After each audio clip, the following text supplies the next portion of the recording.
Lakshmi's studio চ্যানেলের পক্ষ থেকে আমি লক্ষ্মী সরকার সকলকে শুভেচ্ছা ও স্বাগত জানাচ্ছি।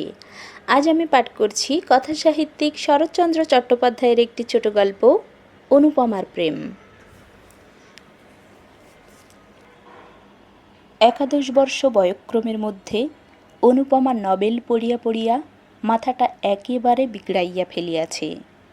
সে মনে করিল মনুষ্য হৃদয়ে যত প্রেম, যত মাধুরী, যত শোভা, যত সৌন্দর্য, যত তৃষ্ণা আছে, সব খুঁটিয়া বাছিয়া একত্রিত করিয়া নিজের মস্তিষ্কের ভিতর জমা করিয়া ফেলিয়াছে।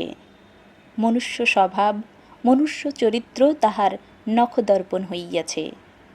জগতের শিখিবার পদার্থ আর তাহার কিছুই নাই। সব জানিয়া ফেলিয়াছে, সব শিখিয়া ফেলিয়াছে।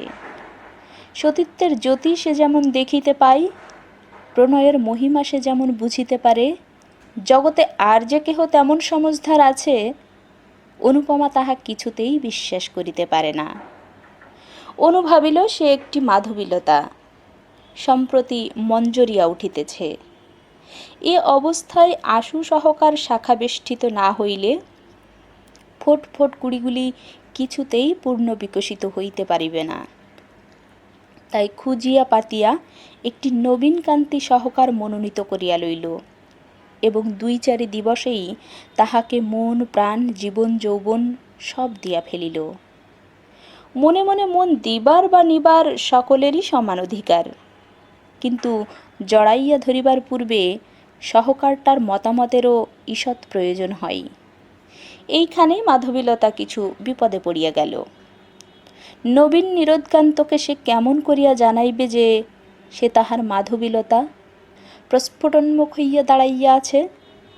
তাহাকে আশ্রয় না দিলে এখনই কুড়ের ফুল লইয়া মাটিতে লুটাইতে লুটাইতে প্রাণ ত্যাগ করিবে। কিন্তু সহকার এত জানিতে পারিল না। না জানুক। অনুপমার প্রেম উত্তরোত্তর বৃদ্ধি পাইতে লাগিল। অমৃতে গরল, সুখে দুঃখ, প্রণয়ে বিচ্ছেদ, চিরপ্রসিদ্ধ 2-4 দিবসে অনুপমা বিরহ ব্যথায় জর্জরিত তনু হইয়া মনে মনে বলিল, স্বামীন, তুমি আমাকে লও বা না লও, ফিরিয়া চাহো বা না চাহো, আমি তোমার চিরদাসী। প্রাণ যায় তাহাও স্বীকার, কিন্তু তোমাকে কিছুতেই ছাড়িব না। এ জন্মে না পাই, আর জন্মে নিশ্চয়ই পাইব। তখন দেখিব সতীসাধ্যির ক্ষুদ্র বাহুতে কত বল। অনুপমা বড় লোকের মেয়ে, বাটি সংলগ্ন উদ্যানও আছে, মনোরম সরোবরও আছে, সেথা চাঁদও ওঠে, পদ্মও ফোটে, কোকিলও গান গায়, মধুপও ঝংকার করে। এইখানে সে ঘুরিয়া ফিরিয়া বিরহ ব্যথা অনুভব করিতে লাগিল। এলো চুল করিয়া অলঙ্কার খুলিয়া ফেলিল, গাত্রে ধুলি মাখিয়া প্রেমের যোগিনী সাজিয়া সরসীর জলে কখনো মুখ দেখিতে লাগিল, কখনো নয়ন জলে ভাসাইয়া গোলাপ পুষ্প চুম্বন করিতে লাগিল, কখনো অঞ্চল পাতিয়া তরুতলে শয়ন করিয়া হা হুতাশ ও দীর্ঘশ্বাস ত্যাগ করিতে লাগিল। আহারে রুচি নাই, শয়নে ইচ্ছা নাই, সাজসজ্জায় বিষম বিরাগ, গল্পগুজবে রীতিমতো বিরক্তি। অনুপমা দিন দিন শুকাইতে লাগিল। দেখিয়া শুনিয়া অনুর জননী মনে মনে প্রমাদ গণিলেন, এক বই মেয়ে নয়, তার আবার এ কি হইল? জিজ্ঞাসা করিলে সে কি যে বলে কেহ বুঝিতে পারে না। ঠোঁটের কথা ঠোঁটেই মিলাইয়া যায়। অনুর জননী এক দিবস জগৎবন্ধুবাবুকে বলিলেন, ওগো, একবার কি চেয়ে দেখবে না? তোমার একটি বই মেয়ে নয়, সে যে বিনি চিকিৎসায় মরে যায়। জগবন্ধুবাবু বিস্মিত হইয়া বলিলেন, কি হলো ওর? তা জানি নে। ডাক্তার আসিয়া দেখিয়া শুনিয়া বলিলেন, অসুখ বিসুখ কিছু নাই, তবে এমন হয়ে যায় কেন? জগবন্ধুবাবু বিরক্ত হইয়া বলিলেন, তা কেমন করে জানব? তবে মেয়ে আমার মরে যাক, এ তো বড় মুশকিলের কথা। জ্বর নাই, বালাই নাই, শুধু শুধু যদি মরে যায় তো আমি কি ধরে রাখব? গৃহিণী শুষ্ক মুখে বড় বধূমাতার নিকটে ফিরিয়া আসিয়া বলিলেন, বৌমা, অনু আমার এমন করে বেড়ায় কেন? কেমন করে জানবো মা? তোমাদের কাছে কিছু বলে না? কিছু না। গৃহিণী প্রায় কাঁদিয়া ফেলিলেন। তবে কি হবে? না খেয়ে না শুয়ে এমন করে সমস্ত দিন বাগানে ঘুরে বেড়ালে কদিন আর বাঁচবে? তোরা বাছা যা হোক একটা বিহিত করে দে, না হলে বাগানের পুকুরে একদিন ডুবে মরব। বড় বউ কিছুক্ষণ ভাবিয়া চিন্তিয়া বলিল, দেখে শুনে একটা বিয়ে দাও। সংসারের ভার পড়লে আপনি সব সেরে যাবে। বেশ কথা, তবে আজই এ কথা আমি কর্তাকে জানাবো। কর্তা এ কথা শুনিয়া অল্প হাসিয়া বলিলেন, কলিকাল, দাও, বিয়ে দিয়েই দেখো, যদি ভালো হয়। পরদিন ঘটক আসিল। অনুপমা বড় লোকের মেয়ে, তাহাতে রূপবতী, পাত্রের জন্য ভাবিতে হইল না। 1 সপ্তাহের মধ্যেই ঘটক ঠাকুর পাত্র স্থির করিয়া জগবন্ধুবাবুকে সংবাদ দিলেন। কর্তা একথা গৃহিণীকে জানাইলেন, গৃহিণী বড় বউকে জানাইলেন। ক্রমে অনুপমাও শুনিল। 2-1 দিন পরে একদিন দ্বীপ্রহরের সময়ে সকলে মিলিয়া অনুপমার বিবাহের গল্প করিতেছিল। এমন সময়ে সে এলো চুলে আলুথালু বসনে একটা শুষ্ক গোলাপ ফুল হাতে করিয়া ছবিটির মতো আসিয়া দাঁড়াইল। অনুর জননী কন্যাকে দেখিয়া ঈষৎ হাসিয়া বলিলেন, মা যেন আমার যোগিনী সেজেছেন। বড় বউ ঠাকরুনও একটু হাসিয়া বলিল, বিয়ে হলে কোথায় চলে যাবে সব? 2-1টা ছেলে মেয়ে হলে তো কথাই নেই। অনুপমা চিত্রার পিতার ন্যায় সকল কথা শুনিতে লাগিল। বউ আবার বলিল, মা, ঠাকুরজির বিয়ের দিন কবে ঠিক হলো? দিন এখনো কিছু ঠিক করা হয়নি। ঠাকুর জামাই কি পড়েন? এইবার বিয়ে দেবেন। তবে তো বেশ ভালো বর। তাহার পর একটু হাসিয়া ঠাট্টা করিয়া বলিল, দেখতে কিন্তু খুব ভালো না হলে ঠাকুরজির আমার পছন্দ হবে না। কেন পছন্দ হবে না? জামাই আমার বেশ দেখতে। এইবার অনুপমা একটু গ্রীবা বক্র করিল। ঈষৎ হেলিয়া পদনখ দিয়া মৃত্তিকা খনন করিবার মতো নদ ঘুরিতে ঘুরিতে বলিল, বিবাহ আমি করিব না। জননী ভালো শুনিতে না পাইয়া জিজ্ঞাসা করিলেন, কি মা? বড় বউ অনুপমার কথা শুনিতে পাইয়াছিল। খুব জোরে হাসিয়া উঠিয়া বলিল, ঠাকুরজি বলছে ও কখনো বিয়ে করবে না। বিয়ে করবে না? না, না করুক গে। অনুর জননী মুখ টিপিয়া একটু হাসিয়া চলিয়া গেলেন। গৃহিণী চলিয়া যাইলে বড় বধূ বলিল, তুই বিয়ে করবি নে? অনুপমা পূর্বমতো গম্ভীর মুখে বলিল, কিছুতেই না। কেন? যাকে তাকে গুছিয়ে দেওয়ার নামই বিবাহ নয়। মনের মিল না হলে বিবাহ করাই ভুল। বড় বউ বিস্মিত হইয়া অনুর মুখপানে চাহিয়া বলিল, গছিয়ে দেওয়া আবার কি লো? গছিয়ে দেবে না তো কি? মেয়ে মানুষে দেখে শুনে পছন্দ করে বিয়ে করবে? নিশ্চয়ই। তবে তোর মতে আমার বিয়েটাও ভুল হয়ে গেছে? বিয়ের আগে তো তোর দাদার নাম পর্যন্ত আমি শুনিনি। সবাই কি তোমার মতো? বউ আরেকবার হাসিয়া বলিল, তোর কি তবে মনের মানুষ কেউ জুটেছে নাকি? অনুপমা বধূ ঠাকুরানীর সহাস্য বিদ্রুপে মুখখানি পূর্বাপেক্ষা চতুর্গুণ গম্ভীর করিয়া বলিল, বউ, ঠাট্টা করছো নাকি? এখন কি বিদ্রুপের সময়? কেন লো, হয়েছে কি? হয়েছে কি? তবে শোনো। অনুপমার মনে হইল তাহার সম্মুখে তাহার স্বামীকে বধ করা হইতেছে। সহসা কোতলুখার দুর্গে বধমঞ্চ সম্মুখে বিমলা ও বীরেন্দ্র সিংহের দৃশ্য তাহার মনে ভাসিয়া উঠিল। অনুপমা ভাবিল, তাহারা যাহা পারে সে কি তাহা পারে না? সতী স্ত্রী জগতে কাহাকে ভয় করে? দেখিতে দেখিতে তাহার চক্ষু অনৈসর্গিক প্রভায় ধকধক করিয়া জ্বলিয়া উঠিল। দেখিতে দেখিতে অঞ্চলখানা কোমরে জড়াইয়া গাছ কোমরে বাঁধিয়া ফেলিল। ব্যাপার দেখিয়া বড়বধূ 3 হাত পিছাইয়া গেল। নিমেষে অনুপমা পার্শ্ববর্তী খাটের খুঁড়ো বেশ জড়াইয়া ধরিয়া ঊর্ধ্বনেত্রে চিৎকার করিয়া কহিতে লাগিল, প্রভু, স্বামী, প্রাণনাথ, জগৎ সমীপে আজ আমি মুক্ত কণ্ঠে স্বীকার করব, তুমিই আমার প্রাণনাথ। প্রভু, তুমি আমার, আমি তোমার। এ খাটের খুঁড়ো নয়, এ তোমার পদযুগল। আমি ধর্ম সাক্ষী করে তোমাকে পতিত্বে বরণ করেছি। এখনও তোমার চরণ স্পর্শ করে বলছি, এ জগতে তুমি ছাড়া অন্য কেউ আমাকে স্পর্শ করতে পারবে না। কার সাধ্য প্রাণ থাকতে আমাদিগকে বিচ্ছিন্ন করে? মা গো, জগজ্জননী! বড় বধূ চিৎকার করিয়া ছুটিয়া বাহিরে আসিয়া পড়িল। ওগো দেখো গো, ঠাকুর যে কেমন ধারা করছে। দেখিতে দেখিতে গৃহিণী ছুটিয়া আসিলেন। বউ ঠাকুরানের চিৎকার বাহির পর্যন্ত পৌঁছিয়াছিল। কি হয়েছে, হলো কি? কর্তা ও তাহার পুত্র চন্দ্রবাবু ছুটিয়া আসিলেন।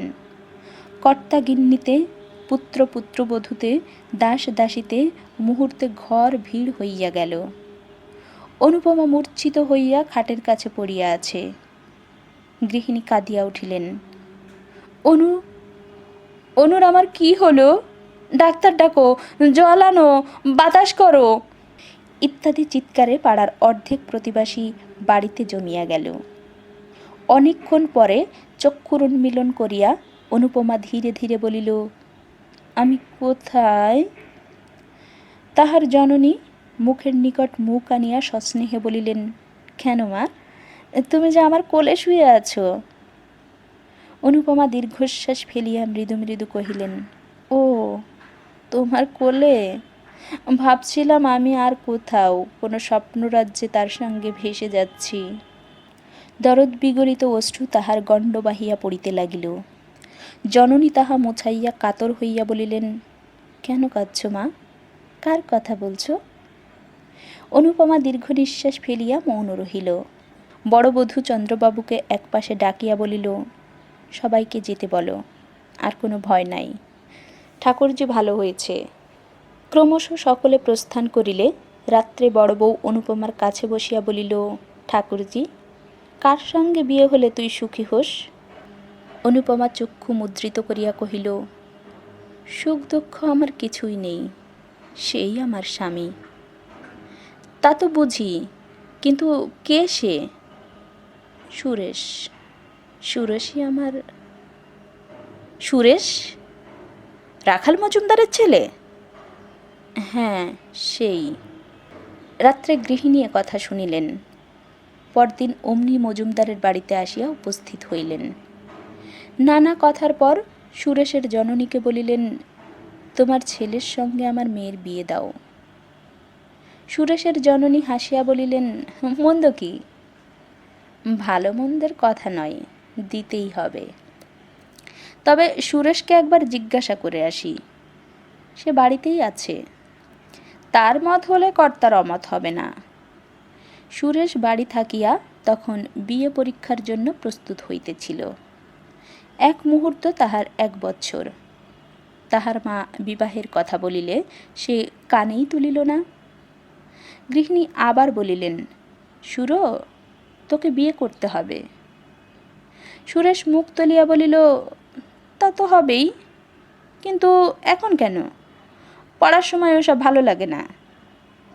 গৃহিণী অপ্রতিভ হইয়া বলিলেন, না না, পড়ার সময় কেন, এক্সামিন হয়ে গেলে বিয়ে হবে।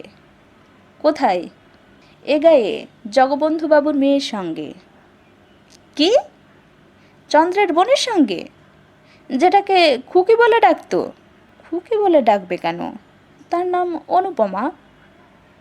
সুরেশ অল্প হাসিয়া বলিল, হ্যাঁ, অনুপমা। দূর, সেটা ভারী কুৎসিত। কুৎসিত হবে কেন? সে বেশ দেখতে। তা হোক বেশ দেখতে, এক জায়গায় শ্বশুর বাড়ি বাপের বাড়ি আমার ভালো লাগে না। কেন? তাতে আর দোষ কি? দোষের কথায় কাজ নেই। তুমি এখন যাও মা, আমি একটু পড়ি, কিছুই এখনো হয়নি। সুরেশের জননী ফিরিয়া আসিয়া বলিলেন, সুরো তো এক গায়ে কিছুতেই বিয়ে করতে চায় না। কেন? তা তো জানি না। অনুর জননী মজুমদার গৃহিণীর হাত ধরিয়া কাতরভাবে বলিলেন, তা হবে না ভাই, এ বিয়ে তোমাকে দিতে হবে। ছেলের অমত, আমি কি করব বলো? না হলে আমি কিছুতেই ছাড়ব না। তবে আজ থাক, কাল আর একবার বুঝিয়ে দেখব, যদি মত করতে পারি। অনুর জননী বাড়ি ফিরিয়া আসিয়া জগবন্ধুবাবুকে বলিলেন, ওদের সুরেশের সঙ্গে যাতে অনুর আমার বিয়ে হয় তা করো। কেন বলো দেখি? রায়গ্রামে তো একরকম সব ঠিক হয়েছে, সে সম্বন্ধ আবার ভেঙে কি হবে? কারণ আছে। কি কারণ? কারণ কিছু নয়, কিন্তু সুরেশের মতো অমন রূপে গুণে ছেলে কি পাওয়া যাবে? আরও আমার একটিমাত্র মেয়ে, তার দূরে বিয়ে দেব না। সুরেশের সঙ্গে হলে যখন খুশি দেখতে পাবো। আচ্ছা, চেষ্টা করব। চেষ্টা নয়, নিশ্চিত দিতে হবে। কর্তা নথ নাড়ার ভঙ্গি দেখিয়া হাসিয়া ফেলিলেন, তাই হবে গো। সন্ধ্যার পর কর্তা মজুমদার বাটি হইতে ফিরিয়া আসিয়া গৃহিণীকে বলিলেন, বিয়ে হবে না। সে কি কথা? কি করব বলো? ওরা না দিলে তো আমি জোর করে ওদের বাড়িতে মেয়ে ফেলে দিয়ে আসতে পারি নে। দেবে না কেন? এক গায়ে বিয়ে হয় ওদের মত নয়। গৃহিণী কপালে করাঘাত করিয়া বলিলেন, আমার কপালের দোষ। পরদিন তিনি পুনরায় সুরেশের জননীর নিকট আসিয়া বলিলেন, দিদি, বিয়ে দে। আমার তো ইচ্ছে আছে, কিন্তু ছেলের মত হয় কই। আমি লুকিয়ে সুরেশকে আরও 5,000 টাকা দেব। টাকার লোভ বড় লোভ। সুরেশের জননী একথা সুরেশের পিতাকে জানাইলেন। কর্তা সুরেশকে ডাকিয়া বলিলেন, সুরেশ, তোমাকে এ বিবাহ করিতেই হইবে। কেন? কেন আবার কি? এ বিবাহে তোমার গর্ভধারিণীর মত, আমারও মত, সঙ্গে সঙ্গে একটু কারণও হয়ে পড়েছি। সুরেশ নতমুখে বলিল, এখন পড়াশোনার সময়, পরীক্ষার ক্ষতি হবে। তা আমি জানি বাপু, পড়াশোনার ক্ষতি করে তোমাকে বলছি না, পরীক্ষা শেষ হলে বিবাহ করো। যে আজ্ঞে। অনুর জননীর আনন্দের সীমা নাই। এ কথা তিনি কর্তাকে বলিলেন। দাস দাসী সকলকেই মনের আনন্দে একথা জানাইয়া দিলেন। বড় বউ অনুপমাকে ডাকিয়া বলিল, ওলো, বর যে ধরা দিয়েছে। অনু সলজ্জে ঈষৎ হাসিয়া বলিল, তা আমি জানতাম। কেমন করে জানলি? চিঠিপত্র চলতো নাকি? প্রেম অন্তর্যামী, আমাদের চিঠিপত্র অন্তরে চলত। ধন্যী মেয়ে তুই। অনুপমা চলিয়া যাইলে বড় বধূ ঠাকুরনী মৃদু মৃদু বলিলেন, পাকামি শুনলে গা জ্বলে। আমি 3 ছেলের মা, উনি আজ আমাকে প্রেম শিখাতে এলেন। দুর্লভ সুবিস্তর অর্থ রাখিয়া পরলোক গমন করিলে তাহার 20 বর্ষীয় একমাত্র পুত্র ললিতমোহন শ্রাদ্ধশান্তি সমাপ্তি করিয়া একদিন স্কুলে যাইয়া মাস্টারকে বলিলেন, মাস্টারমশাই, আমার নামটা কেটে দিন। কেন বাপু? মিথ্যে পড়াশোনা কি হবে? যে জন্য পড়াশোনা তা আমার বিস্তর আছে। বাবা আমার জন্য অনেক পড়ে রেখে গিয়েছেন। মাস্টার চক্ষু টিপিয়া অল্প হাসিয়া বলিল, তবে আর ভাব নাকি, এবার চোরে খাওগে। এইখানেই ললিতমোহনের বিদ্যাভ্যাস ইতি হইল। ললিতমোহনের কাঁচা বয়স, তাহাতে বিস্তার অর্থ, কাজেই স্কুল ছাড়িবা মাত্র বিস্তর বন্ধুও জুটিয়া গেল। ক্রমে তামাক, সিদ্ধি, গাঁজা, মদ, গায়ক গায়িকা ইত্যাদি একটির পর একটি করিয়া ললিতমোহনের বৈঠকখানা পূর্ণ করিল। এদিকে পিতৃসঞ্চিত অর্থরাশিও জলবৎ ঢেউ খেলিয়া তরতর করিয়া সাগরাভিমুখে ছুটিয়া চলিতে লাগিল। তাহার জননী কাঁদিয়া কাটিয়া অনেক বুঝাইলেন, অনেক বলিলেন, কিন্তু সে তাহাতে কর্ণপাতও করিল না। একদিন ঘূর্ণিত লোচনে মাতৃসন্নিধানে আসিয়া বলিল, মা, এখনই আমাকে 50 টাকা দাও। মা বলিলেন, একটি পয়সাও আমার নেই। ললিতমোহন দ্বিতীয় বাক্যব্যয় না করিয়া একটা কুড়াল লইয়া জননীর হাত বাক্স চিরিয়া ফেলিয়া 50 টাকা লইয়া প্রস্থান করিল। তিনি দাঁড়াইয়া সমস্ত দেখিলেন, কিন্তু কিছুই বলিলেন না। পরদিন পুত্রের হস্তে লোহার সিন্দুকের চাবি দিয়া বলিলেন, বাবা, এই লোহার সিন্দুকের চাবি নাও, তোমার বাপের টাকা যেমন ইচ্ছা খরচ করো, আমি আর বাধা দিতে আসব না, কিন্তু ঈশ্বরের কাছে প্রার্থনা করি যেন আমি গেলে তোমার চোখ ফোটে। ললিতা বিস্মিত হইয়া বলিল, কোথায় যাবে? তা জানি নে। আত্মঘাতী হলে কোথায় যেতে হয় তা কেউ জানে না, তবে শুনেছি সদ্গতি হয় না। তা কি করব বলো, আমার যেমন কপাল। আত্মঘাতী হবে? না হলে উপায় কি? তোমাকে পেটে ধরে আমার সব সুখই হলো, এখন নিত্যি নিত্যি তোমার লাথি ঝাঁটা খাওয়ার চেয়ে যমদূতের আগুন কুণ্ড ভালো। ললিতমোহন জননীকে চিনিত। সে বিলক্ষণ জানিত যে তাহার জননী মিথ্যা ভয় দেখাইবার লোক নহেন। তখন কাঁদিয়া ভূমে লুটাইয়া পা জড়াইয়া ধরিয়া বলিল, মা, তুমি আমাকে মাপ করো, এমন কাজ আর কখনো করব না। তুমি থাকো, তুমি যেও না। জননী রুক্ষভাবে বলিলেন, তাও কি হয়? তোমার বন্ধু বান্ধব তারা সব যাবে কোথায়? আমি কাউকে চাই নে, আমি টাকা কড়ি বন্ধু বান্ধব কিছুই চাই নে, শুধু তুমি থাকো। তোমার কথায় বিশ্বাস কি? কেন মা, আমি তোমার মন্দ সন্তান, তা বলে অবিশ্বাসের কাজ কি কখনো করেছি? তুমি এখন থেকে ইচ্ছা সুখে যা দেবে তার অধিক 1 পয়সা চাবো না। ইচ্ছা সুখে তোমাকে 1 পয়সা দিতে ইচ্ছে হয় না, কেননা এই 1 বৎসর 1.5 বৎসরের মধ্যে তুমি যত টাকা উড়িয়েছ তার অর্ধেকও কখনো তোমার জীবনে উপার্জন করতে পারবে না। তুমি আমাকে কিছুই দিও না। জননী কোমল হইলেন না। অতটা তোমার সবে না, আমিও তা ইচ্ছে করি নে। মাসে 100 টাকা পেলে তোমার চলবে কি? স্বচ্ছন্দে। তবে তাই হোক। 2-1 দিনের মধ্যেই তার বন্ধু বান্ধবেরা একে একে সরিয়া পড়িতে লাগিল। ললিতমোহন 2-1 জনের বাটিতে ডাকিতে গেল। কেহ বলিল, কাল যাব। কেহ বলিল, আজ কাজ আছে। ফলত কেহই আর আসিল না। এখন সে সম্পূর্ণ একা। একা মদ খায়, একা ঘুরিয়া বেড়ায়। একবার মনে করিল আর মদ খাইবে না, কিন্তু সময় কিরূপে কাটিবে? কাজেই মদ ছাড়া হইল না। একটা পথে সে প্রায়ই ঘুরিয়া বেড়াইত। এ পথটা জগবন্ধুবাবুর বাগানের পার্শ্ব দিয়া অপেক্ষাকৃত নির্জন বলিয়া মদ খাইয়া এখানেই বেড়াইবার অধিক সুবিধা হইত। মাতাল বলিয়া তাহার গ্রাম্যই অখ্যাতি। কাহারও বাটিতে যাওয়া ভালো দেখায় না, কাজেই মদ খাইয়া নিজের সঙ্গে নিজে বেড়াইয়া বেড়াইত। আজকাল তাহার আর একজন সঙ্গী জুটিয়াছে, সে অনুপমা। আসতে যাইতে সে প্রায়ই দেখে তাহারই মতো অনুপমাও বাগানের ভেতর ঘুরিয়া বেড়ায়। অনুপমাকে সে বাল্যকাল হইতে দেখিয়া আসিতেছে, কিন্তু আজকাল তাহাতে যেন একটু নতুনত্ব দেখিতে পাই। জগবন্ধুবাবুর বাগানের প্রাচীরের এক অংশ ভগ্ন ছিল। সেইখানে একটি গাছের পাশে দাঁড়াইয়া দেখে অনুপমা উদ্যানময় ঘুরিয়া বেড়াইতেছে। কখনো বা তরুতলে বসিয়া মালা গাঁথিতেছে, কখনো বা ফুল তুলিতেছে, এক এক সময় বা সরসীর জলে পদদয় ডুবাইয়া বালিকা সুলভ ক্রীড়া করিতেছে। দেখিতে তাহার বেশ লাগে। ইতস্তত বিক্ষিপ্ত চুলগুলি, অযত্ন রক্ষিত দেহলতা, আলুথালু বসন ভূষণ, সকলের উপর মুখখানি তাহার মদের চোখে একটি পদ্মফুলের মতো বোধ হইত।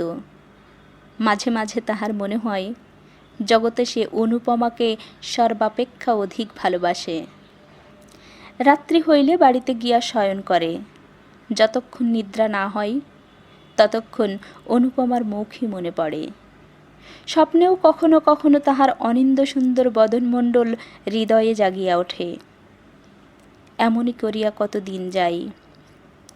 জগবন্ধুবাবুর উদ্যানের সেই ভগ্ন অংশটিতে বৈকাল হইতে বসিয়া থাকা আজকাল তাহার নিত্যকর্ম হইয়া দাঁড়াইয়াছে। সে বালক নহে। অল্পদিনেই বুঝিতে পারিল যে অনুপমাকে বাস্তবিকই অতিশয় অধিক রকম ভালোবেসিয়া ফেলিয়াছে, কিন্তু এরূপ ভালোবাসায় লাভ নাই। সে জানিত সে মাতাল, সে অপদার্থ মূর্খ, সে সকলের ঘৃণিত জীব। অনুপমার কিছুতেই যোগ্য পাত্র নহে। শত চেষ্টাতেও তাহাকে পাওয়া সম্ভব নয়। তবে আর এমন করিয়া মন খারাপ করিয়া লাভ কি? কাল হইতে আর সে আসিবে না। কিন্তু থাকিতে পারিত না। সূর্য অস্তগত হইলে সে মদটুকু খাইয়া সেই ভাঙা পাঁচিলটির উপরে আসিয়া বসিত। তবে ভিতরে একটা কথা আছে, কাহাকেও ভালোবাসিলে মনে হয় সেও বুঝি আমাকে ভালোবাসে। আমাকে কেন বাসিবে না? অবশ্য এ কথা প্রতিপন্ন করা যায় না। একদিন ললিতমোহন প্রাচীরে উঠিয়াছে। এমন সময় চন্দ্রবাবুর চোখে পড়িল। চন্দ্রবাবু দারবানকে হাঁকিয়া বলিলেন, কো পাকড়ো। দারবান প্রথম বুঝিতে পারিল না কাহাকে ধরিতে হইবে। পরে যখন বুঝিতে পারিল, ললিতবাবুকে তখন সেলাম করিয়া 3 হাত পিছাইয়া দাঁড়াইল। চন্দ্রবাবু পুনরায় চিৎকার করিয়া বলিলেন, কো পাকড়ো, থানামে দাও। দারবান আধা বাংলা আধা হিন্দিতে বলিল, আমি নেহি পারবে বাবু। ললিতমোহন ততক্ষণে ধীরে ধীরে প্রাচীর টপকাইয়া প্রস্থান করিল। সে চলিয়া যাইলে চন্দ্রবাবু বলিলেন, কাহে নেহি পাকড়া? দারবান চুপ করিয়া রহিল। একজন মালি ললিতকে বিলক্ষণ চিনিত। সে বলিল, ও বেটা ভোজপুরীর সাধ্য কি ললিতবাবুকে ধরে? ওর মতো 4টে দারোয়ানের মাথা ওর এক ঘুষিতে ভেঙে যায়। দারবানও তাহা অস্বীকার করিল না। বলিল, বাবু নকরি করনে আয়া না জান দেনে আয়া? চন্দ্রবাবু কিন্তু ছাড়িবার পাত্র নহেন। তিনি ললিতের উপর পূর্ব হইতেই বিলক্ষণ চটা ছিলেন। এখন সময় পাইয়া সাক্ষী জুটাইয়া অনধিকার প্রবেশ এবং আরও কত কি অপরাধে আদালতে নালিশ করিলেন। জগবন্ধুবাবু ও তাহার স্ত্রী উভয়েই এই মকদ্দমা করিতে নিষেধ করিলেন। কিন্তু চন্দ্রনাথ কিছুতেই শুনিলেন না। বিশেষ মর্মপীড়িতা অনুপমা জিদ করিয়া বলিল যে, পাপীকে শাস্তি না দিলে তাহার মন কিছুতেই সুস্থির হইবে না। ইন্সপেক্টর বাটিতে আসিয়া অনুপমার এজাহার লইল। অনুপমা সমস্তই ঠিকঠাক বলিল। শেষে এমন দাঁড়াইল যে ললিতের জননী বিস্তর অর্থব্যয় করিয়াও পুত্রকে কিছুতেই বাঁচাইতে পারিলেন না। 3 বৎসর ললিতমোহনের সশ্রম কারাবাসের আদেশ হইয়া গেল। বিয়ে পরীক্ষার ফল বাহির হইয়াছে। সুরেশচন্দ্র মজুমদার একেবারে প্রথম হইয়াছে। গ্রাম্যয় সুখ্যাতির একটা রৈ রৈ শব্দ পড়িয়া গিয়াছে। অনুপমার জননীর আনন্দের সীমা নাই। আনন্দে সুরেশের জননীকে গিয়া বলিলেন, নিজের কথা নিজে বলতে নেই, কিন্তু দেখো দেখি আমার মেয়ের পয়। সুরেশের মা সহাস্যে বলিলেন, তা তো দেখছি, একবার বিয়ে হোক, তারপর দেখিস তোর ছেলে রাজা হবে। অনু যখন জন্মায় তখন একজন গণৎকার এসে গুণে বলেছিলেন যে এ মেয়ে রানী হবে। অত সুখে কেউ কখনো থাকেনি, থাকবে না। যত সুখ তোমার মেয়ের হবে। কে বলেছিল? একজন সন্ন্যাসী। কিন্তু তুমি তোমার জামাইকে একখানা বাড়ি কিনে দিও। তা দেব না? চন্দ্রকে আমি আমার পেটের ছেলে বলেই জানি, কিন্তু অনুরও তো কর্তার অর্ধেক বিষয় পাওয়া উচিত। আমি বেঁচে থাকলে তা পাবেও। তাই হোক, ওরা রাজা রানী হয়ে সুখে থাক, আমরা যেন দেখে মরি। 2 দিন পরে রাখাল মজুমদার পুত্রকে ডাকিয়া বলিলেন, এই বৈশাখে তোমার বিবাহের দিন স্থির করলাম। এখন বিবাহ হয় আমার একেবারে ইচ্ছে নয়। আমি গিলক্রিস্ট স্কলারশিপ পেয়েছি, তাতে আমি ইচ্ছে করলে বিলেতে গিয়ে পড়তে পারি। তুমি বিলাত যাবে? ইচ্ছা আছে। পড়ে পড়ে তোমার মাথা খারাপ হয়ে গিয়েছে, অমন কথা আর মুখে এলো না। বিনা পয়সায় যখন এ সুবিধা পেয়েছি তখন দোষ কি? রাখালবাবু একথায় একেবারে অগ্নিশর্মা হইয়া উঠিলেন। নাস্তিক বেটা, দোষ কি? পরের পয়সায় যদি বিষ পাওয়া যায় তো ওকেই খেতে হবে। সে কথায় এ কথায় অনেক প্রভেদ। প্রভেদ আর কোথায়?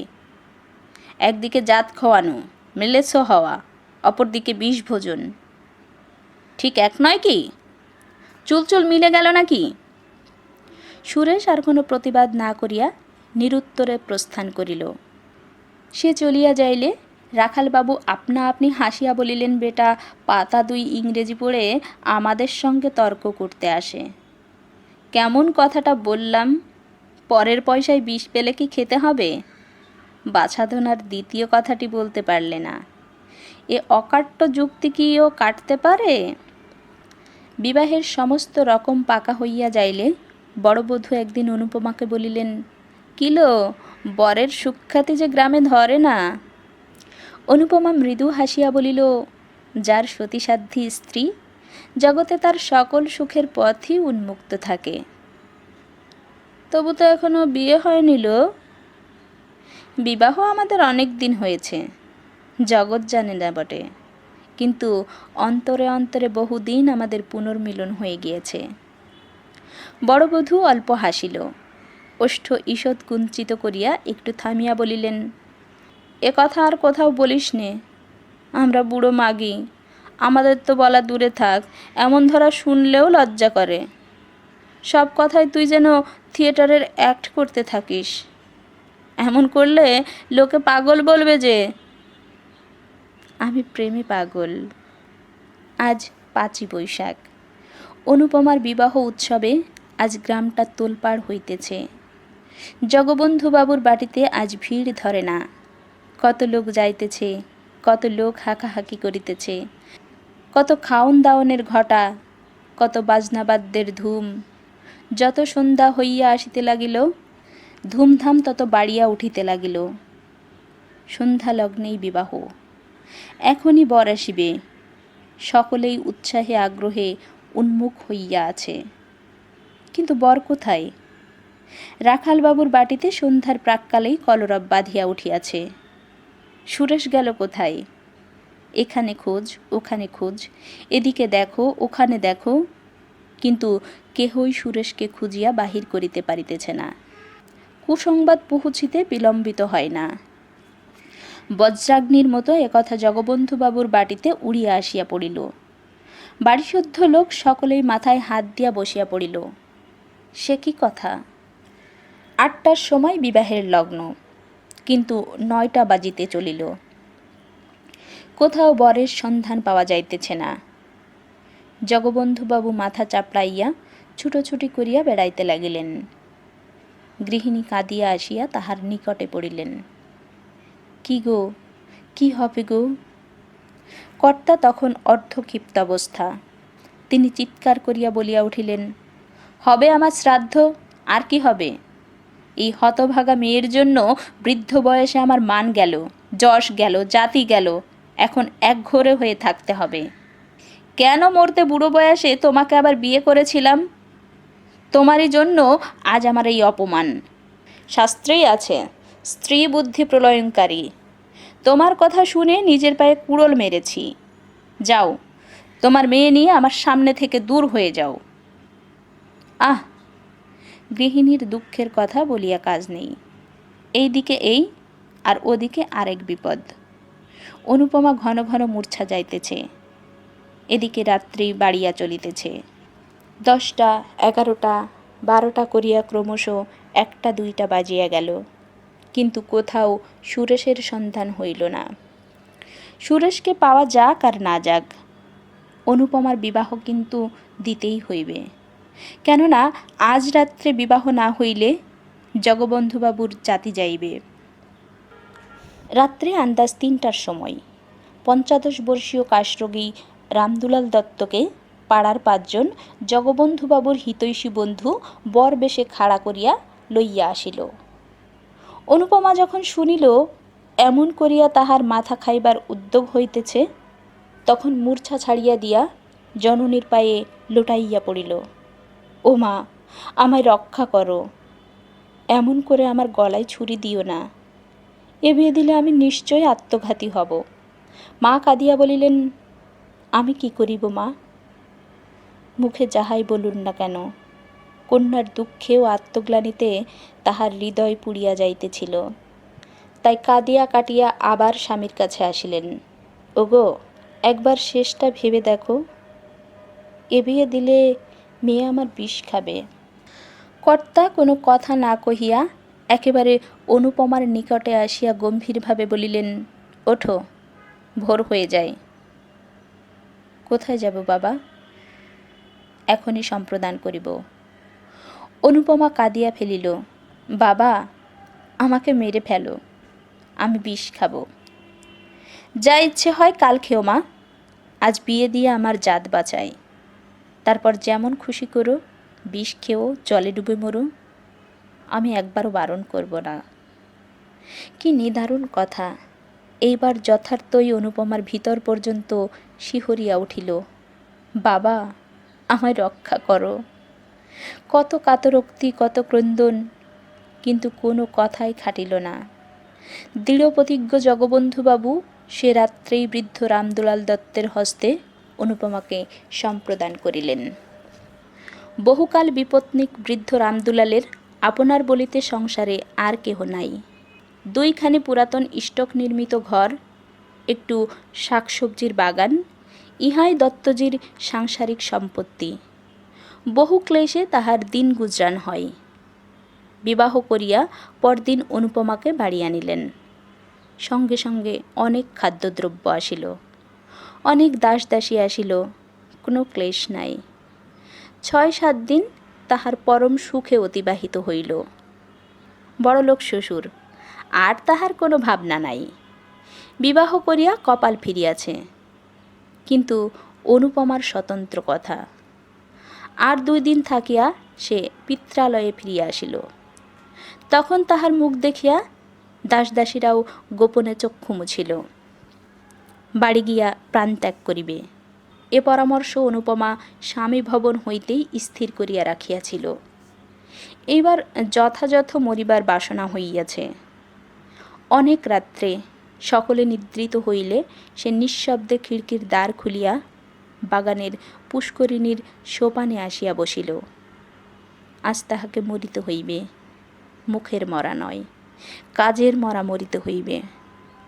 অনুপমার মনে পড়িল, আর একদিন সে এইখানে মরিতে গিয়াছিল, সেও অধিক দিন নয়, কিন্তু তখন মরিতে পারে নাই, কেননা একজন ধরিয়া ফেলিয়াছিল। সে আজ কোথায়? জেলখানায় কয়েদ খাটিতেছে। কোন অপরাধে? শুধু বলিতে আসিয়াছিল যে সে তাহাকে ভালোবাসে। কে জেলে দিল? চন্দ্রবাবু। কেন? তাহাকে দেখিতে পারিত না বলিয়া, সে মাতাল বলিয়া, সে অনধিকার প্রবেশ করিয়াছিল বলিয়া। কিন্তু অনুপমা কি বাঁচাইতে পারিত না? পারিত, কিন্তু তাহা করে নাই, বরং জেলে দিতে সহায়তাই করিয়াছে। আজ তাহার মনে হইল, ললিত কি যথার্থই ভালোবাসিত? হয়তো বাসিত, হয়তো বাসিত না, না বাসুক, কিন্তু তাহাকে দণ্ডিত করিয়া তাহার কি ইষ্টসিদ্ধ হইয়াছে? জেলে পাথর ভাঙ্গিতেছে, ঘানি টানিতেছে, আরও কত কি নীচ কর্ম করিতে হইতেছে। ইহাতে হয়তো চন্দ্রবাবুর লাভ হইয়াছে, কিন্তু তাহার কি? সে দণ্ডিত না হইলে কি তাহাকে পাইতে পারিত? যিনি এখন মনের আনন্দে নিজের উন্নতির জন্য জাহাজে চড়িয়া বিলাত যাইতেছেন। অনুপমা সেইখানে বসিয়া বহুক্ষণ ধরিয়া কাঁদিল। তাহার পর জলে নামিল।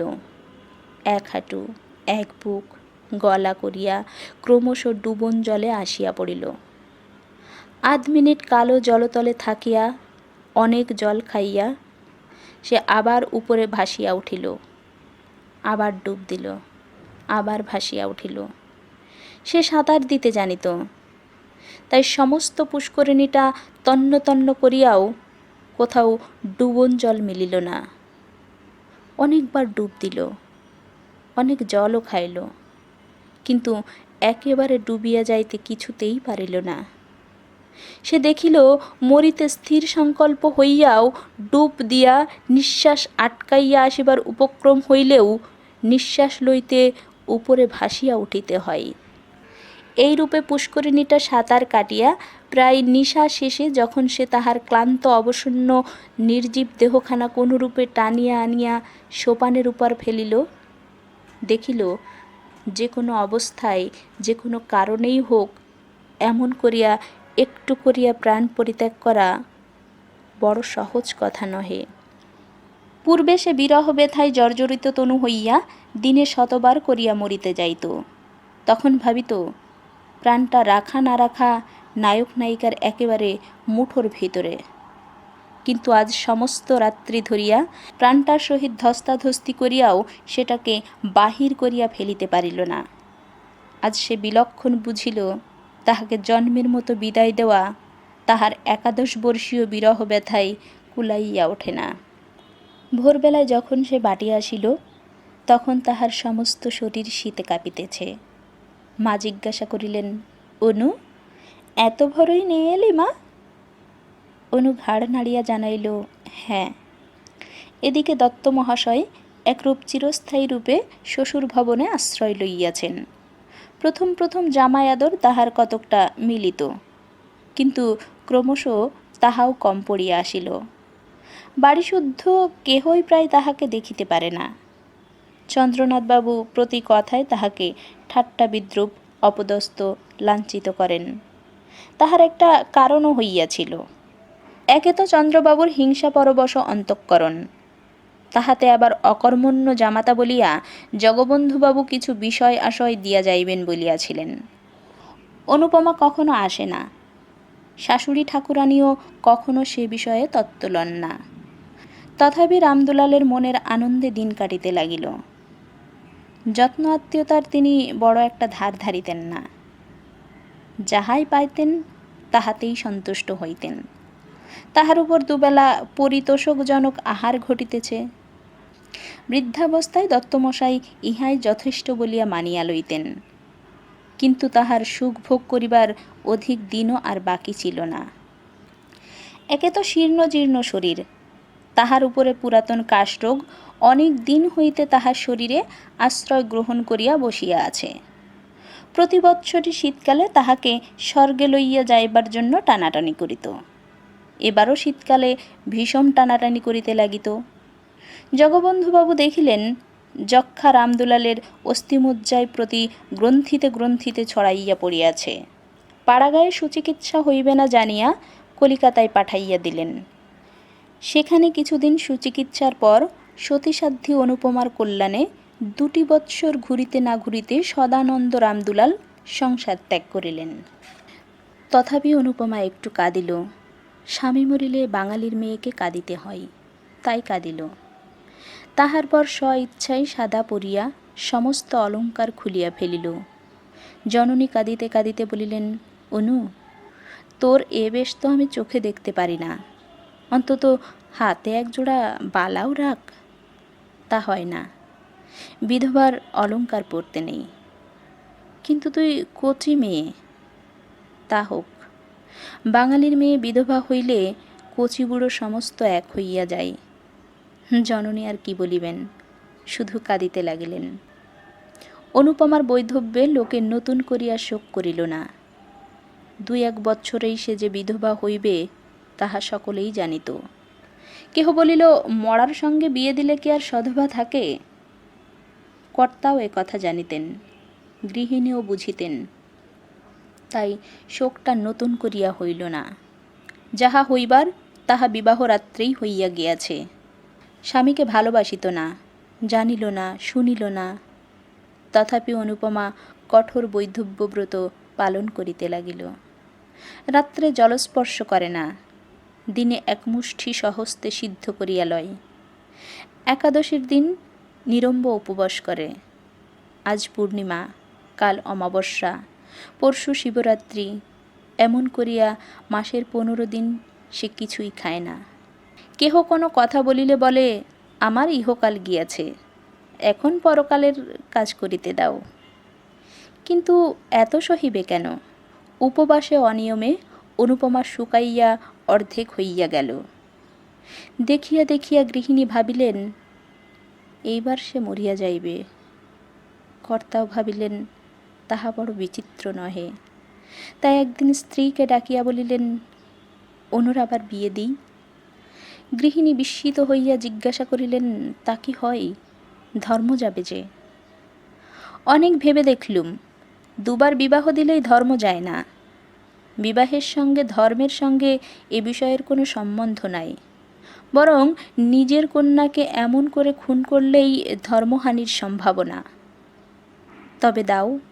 অনুপমা কিন্তু এ কথা শুনিয়া ঘাড় নাড়িয়া দৃঢ় স্বরে বলিলেন, তা হয় না। কর্তা তখন নিজে অনুকে ডাকিয়া বলিলেন, খুব হয় মা। তাহলে আমার ইহকাল পরকাল দুকালই গেল। কিছুই যায় নাই, যাবে না, বরং না হলেই যাবার সম্ভাবনা। মনে করো তুমি যদি গুণবান পতি লাভ করো, তাহলে দুই কালেরই কাজ করতে পারবে। একা কি হয় না? না মা, হয় না। অন্তত বাঙালির ঘরের মেয়ের দ্বারা হয় না। ধর্মকর্মের কথা ছেড়ে দিয়ে সামান্য কোনো একটা কর্ম করতে হলেই তাদিকে অন্যের সাহায্যে গ্রহণ করতে হয়। স্বামী ভিন্ন তেমন সাহায্য কে আর করতে পারে বলো? আরও কী দোষে তোমার এত শাস্তি? অনুপমা আনত মুখে বলিল, আমার পূর্বজন্মের ফল। গোড়া হিন্দু জগবন্ধুবাবুর কর্ণে এ কথাটা খট করিয়া লাগিল। কিছুক্ষণ স্তব্ধ থাকিয়া বলিলেন, তাই যদি হয়, তবুও তোমার একজন অভিভাবকের প্রয়োজন। আমাদের অবর্তমানে কে তোমাকে দেখবে? দাদা দেখবেন। ঈশ্বর না করুন, কিন্তু সে যদি না দেখে? সে তোমার মার পেটের ভাই নয়। বিশেষ আমি যতদূর জানি, তার মনও ভালো নয়। অনুপমা মনে মনে বলিল, তখন বিষ খাবো। আরও একটা কথা আছে অনু, পিতা হলেও সে কথা আমার বলা উচিত। মানুষের মন সব সময় ঠিক একই রকম থাকবে তা কেউ বলতে পারে না। বিশেষ যৌবনকালের প্রবৃত্তিগুলো সর্বদা বশে রাখতে মুনি ঋষিরাও সমর্থ হন না। কিছুকাল নিস্তব্ধ থাকিয়া অনুপমা কহিল, জাত যাবে যে? না মা, জাত যাবে না। এখন আমার সময় হয়ে আসছে, চোখও ফুটছে। অনুপমা ঘাড় নাড়িল, মনে মনে বলিল, তখন জাত গেল, আর এখন যাবে না। তখন চক্ষুকর্ণ বন্ধ করে তোমরা আমাকে বলিদান দিলে, তখন এ কথা ভাবলে না কেন? আজ আমার চক্ষু ফুটেছে, আমি ভালো রূপ প্রতিশোধ দেব। কোনো রূপে তাহাকে টলাইতে না পারিয়া জগবন্ধুবাবু বলিলেন, তবে মা, তাই ভালো। তোমার ইচ্ছার বিরুদ্ধে আমি বিবাহ দিতে চাই না। তোমার খাবার পরবার ক্লেশ না হয় তা আমি করে যাব। তারপরে ধর্ম মনে রেখে যাতে সুখী হতে পারো, করো। 3 বৎসর পর খালাস হইয়াও ললিতমোহন বাড়ি ফিরিল না। কেহ বলিল, লজ্জায় আসিতেছে না। কেহ বলিল, সে কি আর গ্রামে মুখ দেখাতে পারে? ললিতমোহন নানা স্থান পরিভ্রমণ করিয়া 2 বৎসর পরে সহসা একদিন বাটিতে আসিয়া উপস্থিত হইল। তাহার জননী আনন্দে পুত্রের শিরচুম্বন করিয়া আশীর্বাদ করিলেন, বাবা, এবার বিবাহ করে সংসারী হও। যা কপালে ছিল তা তো ঘটে গিয়েছে, এখন সেজন্য আর মনে দুঃখ করো না। ললিত যা হয় একটা করিবে স্থির করিল। 5 বৎসর পরে ফিরিয়া আসিয়া ললিত গ্রামে অনেক পরিবর্তন দেখিল। বিশেষ দেখিল জগবন্ধুবাবুর বাটিতে। কর্তাগিন্নি কেহ জীবিত নাই। চন্দ্রনাথবাবু এখন সংসারের কর্তা। অনুপমা বিধবা হইয়াছে, এখানেই আছে, কারণ তাহার অন্যত্র স্থান নাই। পূর্বেই জননীর মৃত্যু হইয়াছিল। পরে পিতার মৃত্যুর পর অনুপমা ভাবিয়াছিল, পিতা যাহা দিয়া গিয়াছেন তাহা লইয়া কোনো তীর্থস্থানে থাকিবেন এবং সেই টাকায় পুণ্যধর্ম নিয়মব্রত করিয়া অবশিষ্ট বাকি জীবনটা কাটাইয়া দিবে। কিন্তু শ্রাদ্ধ শান্তি হইলে উইল দেখিয়া সে মর্মাহত হইল। পিতা কেবল তাহার নামে 500 টাকা দিয়া গিয়াছেন। তাহারা বড়লোক। এ সামান্য টাকা তাহাদিগের নিকট টাকাই নহে। বাস্তবিক এই অর্থে কাহারও চিরজীবন গ্রাসাচ্ছাদন নির্বাহিত হইতে পারে না। গ্রামে অনেকেই কানাঘুষা করিল, এ উইল জগবন্ধুবাবুর নহে, ভিতরে কিছু কার সাজিয়াছে। কিন্তু সে কথায় ফল কি? নিরুপায় হইয়া অনুপমা চন্দ্রবাবুর বাটিতেই রহিল। লোকে বলে পিতার মৃত্যু না হওয়া পর্যন্ত সৎ মাকে চিনিতে পারা যায় না। সৎ ভাইকেও সেইরূপ পিতার জীবিতকাল পর্যন্ত চিনিতে পারা কঠিন।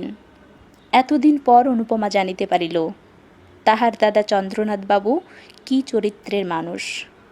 যত প্রকার অধম শ্রেণীর মানুষ দেখিতে পাওয়া যায়, চন্দ্রনাথবাবু তাহাদের সর্বনিকৃষ্ট। হৃদয়ে এক তিল দয়া মায়া নেই, চক্ষে এক বিন্দু চামড়া পর্যন্ত নাই। অনুপমার এই নিরাশ্রয় অবস্থায় তিনি তাহার সহিত যেরূপ ব্যবহার আরম্ভ করিলেন, তাহা বলিয়া শেষ করা যায় না। প্রতি কথাই এমনকি উঠিতে বসিতে তিরস্কৃত, লাঞ্ছিত, অপমানিত করিতেন। অনেক দিন হইতে তিনি অনুপমাকে দেখিতে পারিতেন না, কিন্তু আজকাল তো অধিক না দেখিতে পারিবার কারণ তিনি ভালোই জানেন। বড় বধূ পূর্বে তাহাকে ভালোবাসিতেন, কিন্তু এখন তিনিও দেখিতে পারেন না। যখন অনু বড় লোকের মেয়ে ছিল, যখন তাহার বাপ মা বাঁচিয়া ছিল, যখন তাহার একটা কথায় 5 জন ছুটিয়া আসিত, তখন তিনিও ভালোবাসিতেন। এখন সে দুঃখিনী, আপনার বলিতে কেহ নাই, টাকা কড়ি নাই, পরের অন্ন না খাইলে দিন কাটে না। তাহাকে কে এখন ভালোবাসিবে, কে এখন যত্ন করিবে? বড় বধূর 3-4টি ছেলেমেয়ের ভার অনুর উপর। তাহাদিগকে খাওয়াইতে হয়, স্নান করাইতে হয়, পড়াইতে হয়, কাছে করিয়া শুইতে হয়। তথাপি কোনো বিষয়ে একটু ত্রুটি হইলেই অমনি বড় বধূ ঠাকুরানী রাগ করিয়া রীতিমতো 5টা কথা শুনাইয়া দেন। ইহা ভিন্ন অনুপমাকে নিত্য দুবেলা চন্দ্রবাবুর জন্য 2-4টা ভালো তরকারি রাঁধিতে হয়। পাচক ব্রাহ্মণ তেমন প্রস্তুত করিতে পারে না, আর না হইলে চন্দ্রবাবুরও কিছু খাওয়া হয় না। একাদশী হোক আর দ্বাদশী হোক আর উপবাসী হোক, সে রান্না তাহাকে রাঁধিতেই হইবে। বিধবা হইয়া অনুপমা প্রাতঃকালে স্নান করিয়া অনেকক্ষণ ধরিয়া পূজা করিত। এখন তাহাকে সে সময়টুকুও দেওয়া হয় না। একটু বিলম্ব হইলেই বড় বধূ ঠাকুরানী বলিয়া ওঠেন, ঠাকুরজি একটু হাত চালিয়ে নাও, ছেলেরা কাঁদছে, এখন পর্যন্ত কিছু খেতে পায়নি। অনুপমা যাতা করিয়া উঠিয়া আসে। একটি কথাও সে মুখ ফুটিয়া বলিতে পারে না। একাদশীর দীর্ঘ উপবাস করিয়াও তাহাকে রাত্রে রন্ধন করিতে যাইতে হয়। তৃষ্ণায় বুক ফাটিতে থাকে, অগ্নির উত্তাপে মাথা টিপটিপ করিতে থাকে, গা ঝিমঝিম করে, তবু কথা কহে না। অবস্থার পরিবর্তনে সহ্য করিবার ক্ষমতাও হয়, কেননা জগদীশ্বর তাহা শিখাইয়া দেন। না হইলে অনুপমা এতদিনে মরিয়া যাইত। এ সংসারে তাহার অপেক্ষা দাসদাসীরা শ্রেষ্ঠ। জোর করিয়া তাহাদের দুটো বলিলে তাহারাও দুটো জোরের কথা বলিতে পারে। অন্তত আমার মাহিনাপত্র চুকাইয়া দিন, বাড়ি যাই, এ কথাও বলিতে পারে। কিন্তু অনু তাহাও বলিতে পারে না। সে বিনামূল্যে কৃতদাসী। মারো কাটো, তাহাকে এখানে থাকিতেই হইবে। আর কোথাও যাইবার জো নাই। সে বিধবা, বড় লোকের কন্যা। অনুপমার অবস্থা বুঝাইতে পারা যায় না, বুঝিতে হয়। বাঙালির ঘরের পরান্ন প্রত্যাশিনী বিধবাই কেবল তাহার অবস্থা বুঝিতে পারিবেন, অন্যে না বুঝিতেই পারে। আজ দ্বাদশী। সকাল সকাল স্নান করিয়া অনুপমা পূজা করিতে বসিল। তখনও 15 মিনিটও হয় নাই। বড় বধূ ঘরের বাহির হইতেই একটু বড় গলায় বলিলেন, ঠাকুরঝি তোমার কি আজ সমস্ত দিনেও হইবে না? এমন করে চলবে না বাপু। অনুপমা শিবের মাথায় জল দিতেছিল, কথা কহিল না। বড় বধূ 10 মিনিট পরে পুনর্বার ঘুরিয়া আসিয়া সেইখান হইতেই চিৎকার করিলেন, অত পুণ্যি ছালায় আটবে না গো, অত পুণ্যি করো না। অত পুণ্যি ধর্মের শখ থাকে তো বনে জঙ্গলে গিয়ে করোগে, সংসারে থেকে অত বাড়াবাড়ি সইতে পারা যায় না। তথাপি অনুপমা কথা কহিল না। বড় বউ দ্বিগুণ চেঁচাইয়া বলিয়া উঠিলেন, বলি কেউ খাবে দাবে না? অনুপমা হস্তস্থিত বিল্লপত্র নামাইয়া রাখিয়া বলিল, আমার অসুখ হয়েছে, আমি আজ কিছুই পারব না। পারবে না? তবে সবাই উপোস করুক। কেন, আমি ছাড়া কি লোক নেই? ঠাকুরের কি হলো?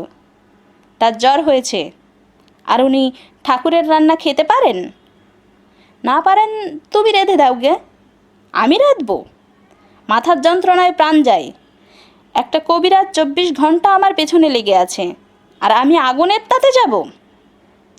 অনুপমা জ্বলিয়া উঠিল, বলিল, তবে সবাইকে উপোস করতে বলো গে। তাই যায়। তোমার দাদাকে কথা জানাই গে। আর তোমার অসুখ হবে কেন? এই নিয়ে ধুয়ে এলে, এখনই গিলবে কুটবে। আর বড় ভাইকে একটু রেঁধে খাওয়াতে পারো না? না, পারি নে বড় বউ। আমি তোমাদেরকে না বাদিন ওই যে যা মুখে আসবে তাই বলবে। আমি কথা সব দাদাকে জানাবো। বড় বউ মুখভঙ্গি করিয়া বলিল, তাই জানাও গে। তোমার দাদা এসে তোমার মাথাটা কেটে নিয়ে যাক। অনুপমা কিছুক্ষণ স্তব্ধ হইয়া রহিল। তাহার পর বলিল, তা জানি। দাদা ভালো হলে আর তোমার এত সাহস কেন? তিনি কি করেছেন? খেতে দিচ্ছেন, পড়তে দিচ্ছেন, আবার কি করবেন? সত্যি সত্যি তো আর আমাকে তাড়িয়ে দিয়ে তোমায় মাথায় করে রাখতে পারেন না। এজন্য আর মিছে রাগ করলে চলবে কেন? সমস্ত বস্তুরই সীমা আছে। অনুপমার সহিষ্ণুতারও সীমা আছে। সে এতদিন যাহা বলে নাই, আজ তাহা বলিয়া ফেলিল।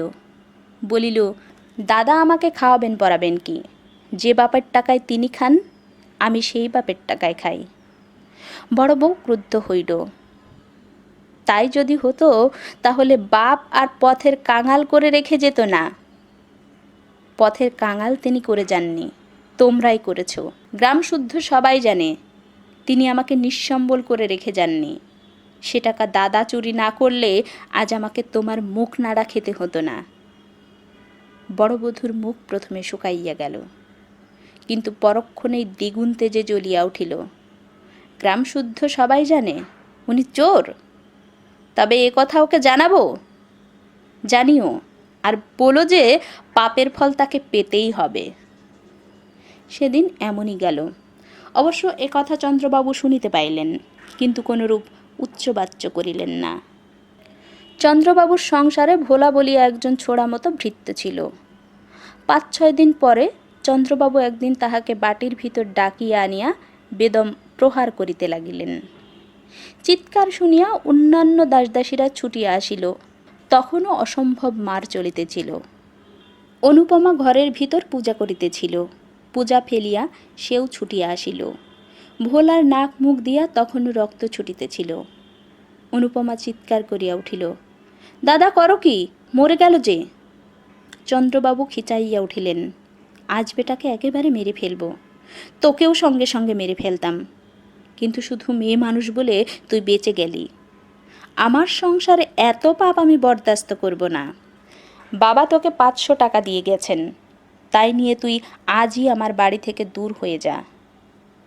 অনুপমা কিছুই বুঝিতে পারিল না, শুধু বলিল, সে কি? কিছুই নয়।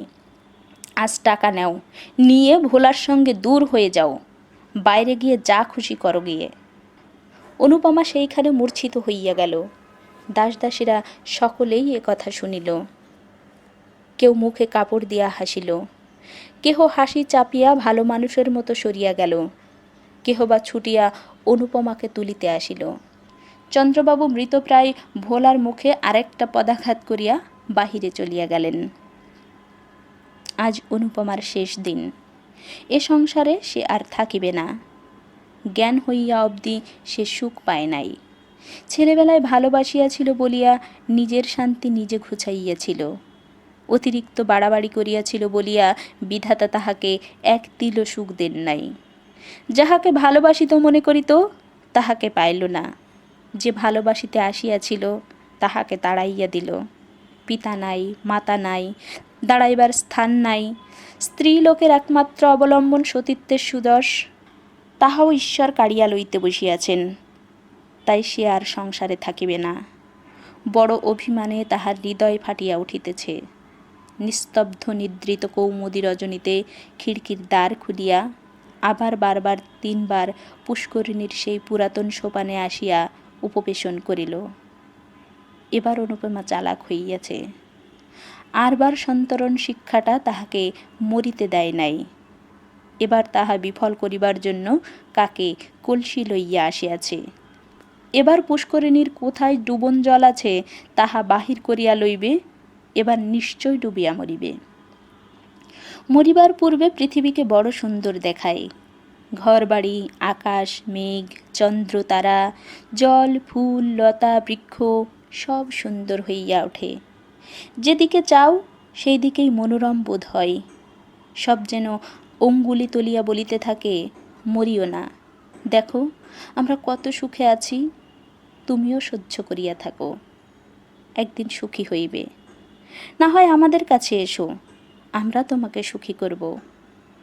অনর্থক বিধাতৃদত্ত আত্মাকে নরকে নিক্ষেপ করিও না। মরিতে আসিয়াও মানুষ তাই অনেক সময় ফিরিয়া যায়। আবার যখন ফিরিয়া দেখে জগতে তাহার এক তিলও সুখ নাই, অসীম সংসারে দাঁড়াইবার এক বিন্দু স্থান নাই, আপনার বলিতে একজনও নাই, তখন আবার মরিতে চাহে। কিন্তু পরক্ষণেই কে যেন ভিতর হইতে বলিতে থাকে, ছি ছি, ফিরিয়া যাও, এমন কাজ করিও না। মরিলেই কি সকল দুঃখের অবসান হইল? কেমন করিয়া জানিলে ইহা অপেক্ষা আরও গভীর দুঃখে পতিত হইবে না? মানুষ অমনি সংকুচিত হইয়া পশ্চাতে হটিয়া দাঁড়ায়। অনুপমার কি এসব কথা মনে হইতেছিল না? কিন্তু অনুপমা তবুও মরিবে, কিছুতেই আর বাঁচিবে না। পিতার কথা মনে হইল, মাতার কথা মনে হইল, সঙ্গে সঙ্গে আরেকজনের কথা মনে হইল। যাহার কথা মনে হইল সে ললিত। যাহারা তাকে ভালোবাসিত তাহারা সকলেই একে একে চলিয়া গিয়াছে, শুধু একজন এখনও জীবিত আছে। সে ভালোবাসিয়াছিল, ভালোবাসা পাইতে আসিয়াছিল, হৃদয়ের দেবী বলিয়া পূজা দিতে আসিয়াছিল। অনুপমা সে পূজা গ্রহণ করে নাই এবং অপমানিত করিয়া তাড়াইয়া দিয়াছিল। শুধু কি তাই, জেলে পর্যন্ত দিয়াছিল। ললিত সেখানে কত ক্লেশ পাইয়াছিল, হয়তো অনুপমাকে কত অভিসম্পাত করিয়াছিল। তাহার মনে হইল নিশ্চিত সেই পাপেই এত ক্লেশ, এত যন্ত্রণা। সে ফিরিয়া আসিয়াছে, ভালো হইয়াছে, মদ ছাড়িয়াছে, দেশের উপকার করিয়া আবার যশ কিনিতেছে। সে কি আজও তাহাকে মনে করে? হয়তো করে না, হয়তো বা করে, কিন্তু তাহাতে কি? তাহার যে কলঙ্ক রটিয়াছে তিনি কি তাহা শুনিয়াছেন? যখন গ্রামময় রটিবে যে আমি কলঙ্কিনী হইয়া ডুবিয়াছি, কাল যখন আমার দেহ জলের উপর ভাসিয়া উঠিবে, ছি ছি, কত ঘৃণায় তার ওষ্ঠ কুঞ্চিত হইয়া উঠিবে। অনুপমা অঞ্চল দিয়া গলদেশে কলসি বাঁধিল। এমন সময় কে একজন পশ্চাৎ হইতে ডাকিল, অনুপমা। অনুপমা চমকাইয়া ফিরিয়া দেখিল একজন দীর্ঘাকৃতি পুরুষ স্থির হইয়া দাঁড়াইয়া আছে। আগন্তুক আবার ডাকিল। অনুপমার মনে হইল এ স্বর আর কোথাও শুনিয়াছে, কিন্তু স্মরণ করিতে পারিল না। চুপ করিয়া রহিল। অনুপমা, আত্মহত্যা করো না। অনুপমা কোনো কালেই বিড়ানত লজ্জাবতী লতা নহে। সে সাহস করিয়া বলিল, আমি আত্মহত্যা করব। আপনি কি করে জানলেন? তবে গলায় কলসি বেঁধেছ যে? অনুপমা মৌন হইয়া রহিল। আগন্তুক ঈষৎ হাসিয়া বলিল, আত্মঘাতী হলে কি হয় জানো? কি? অনন্ত নরক। অনুপমা শিহরিয়া উঠিল। ধীরে ধীরে কলসি খুলিয়া রাখিয়া বলিল, এ সংসারে স্থান নাই। ভুলে গিয়েছ? আমি মনে করে দিচ্ছি। প্রায় 6 বছর পূর্বে ঠিক এই স্থানে একজন তোমাকে চিরজীবনের জন্য অন্য স্থান দিতে চেয়েছিল, স্মরণ হয়? অনুপমা লজ্জায় রক্তমুখী হইয়া বলিল, হয়। এ সংকল্প ত্যাগ করো। আমার কলঙ্ক রটেছে, আমার বাঁচা হয় না। মরলেই কি কলঙ্ক যায়? যায় না যাক, আমি তা শুনতে যাব না। ভুল বুঝেছ অনুপমা। মরলে কলঙ্ক চিরকাল ছায়ার মতো তোমার নামের পাশে ঘুরে বেড়াবে। বেঁচে দেখো, এ মিথ্যা কলঙ্ক কখনো চিরস্থায়ী হবে না। কিন্তু কোথায় গিয়ে বেঁচে থাকব? আমার সঙ্গে চলো। অনুপমার একবার মনে হইল তাহাই করিবে। চরণে লুটাইয়া পড়িয়া বলিবে, আমাকে ক্ষমা করো, বলিবে, তোমার অনেক অর্থ, আমাকে কিছু ভিক্ষা দাও, আমি গিয়ে কোথাও লুকাইয়া থাকি। পরে অনেকক্ষণ মৌন থাকিয়া ভাবিয়া চিন্তিয়া বলিল, আমি যাব না। কথা শেষ হইতে না হইতেই অনুপমা জলে ঝাঁপাইয়া পড়িল। অনুপমা জ্ঞান হইলে দেখিল সুসজ্জিত হর্মে পালঙ্কের উপর সে শয়ন করিয়া আছে, পার্শ্বে ললিতমোহন। অনুপমা চক্ষুন্মিলন করিয়া কাতস্বরে বলিল, কেন আমাকে বাঁচালেন? ধন্যবাদ সকলকে গল্পটি শোনার জন্য। কে কোথা থেকে শুনছেন এবং গল্পটি কেমন লাগলো তা কমেন্ট বক্সে লিখে জানালে খুশি হব। এমন আরও ভালো লাগা বাংলা উপন্যাস, ছোট গল্প, কবিতা, প্রবন্ধ এবং জীবনী পাঠ শুনতে চাইলে চ্যানেলটি সাবস্ক্রাইব করে পাশেই থাকুন। ধন্যবাদ।